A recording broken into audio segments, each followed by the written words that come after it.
Hello buddies. तो NEET के postponement की सूचना शायद आपको मिल गई होगी, क्योंकि बहुत सारे बच्चों ने भी मुझे मैसेज किया व्हाट्सएप पे, टेलीग्राम पे कि सर नीट का एग्जाम क्या पोस्टपोन हो गया है।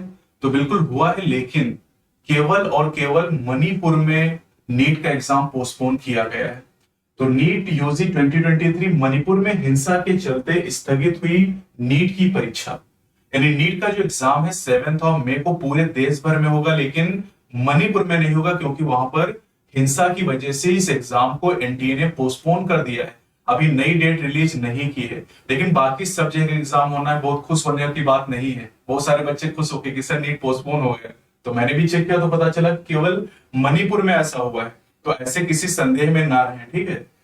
जो मणिपुर में एग्जाम होगा उसकी डेट फिर से अनाउंस की जाएगी, ठीक है। देखिए क्या दिक्कत है वहां पर।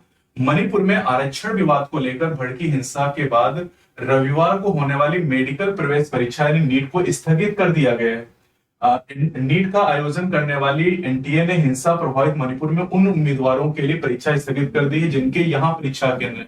यानी मणिपुर में जिनका भी परीक्षा केंद्र है, जिनका भी सेंटर मणिपुर में है, उन सभी बच्चों के लिए एग्जाम को पोस्टपोन कर दिया गया है। उनका कल एग्जाम नहीं होगा 7 मई को। परीक्षा को स्थगित करने के बारे में बात करते हुए राज्य मंत्री डॉक्टर राजकुमार रंजन सिंह ने कहा कि उन्होंने एनटीए को पत्र लिखकर मणिपुर में स्थिति के मद्देनजर परीक्षा को पुनर्निर्धारित करने की संभावना तलाशने के लिए कहा था।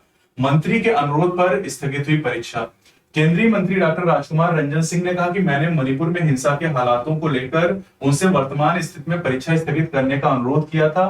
राज्य में इंटरनेट सेवा पर रोक लगी, ऐसी स्थिति में विद्यार्थी परीक्षा में नहीं बैठ सकते। परीक्षा की नई तारीख जल्द तय की जाएगी। मणिपुर में 2 केंद्रों पर 5,751 उम्मीदवारों को परीक्षा देने पहुंचना था। यानी इन बच्चों के लिए अलग से फिर से एग्जाम कंडक्ट कराया जाएगा। सुधर रहे मणिपुर में हालात। तो ये कुछ बातें हैं, लेकिन खास बात ये जो आपको जाननी थी कि मणिपुर में एग्जाम को अभी फिलहाल के लिए पोस्टपोन कर दिया गया है। अभी वहां पर नई डेट का अनाउंसमेंट किया जाएगा। जब वहां पे हिंसा पूरी तरीके से खत्म हो जाएगी, बच्चे सेफ होंगे, तो वहां पर एग्जाम कराया जाएगा।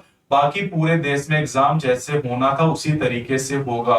तो बाकी किसी बच्चे को ज्यादा खुश होने की जरूरत नहीं है, हाँ? केवल जो मणिपुर के बच्चे हैं उनका एग्जाम पोस्टपोन हुआ है, ठीक। तो डाउट एकदम क्लियर है, कोई अब इसमें संदेह वाली बात नहीं है। तो अगली वीडियो में मिलेंगे। जय हिंद।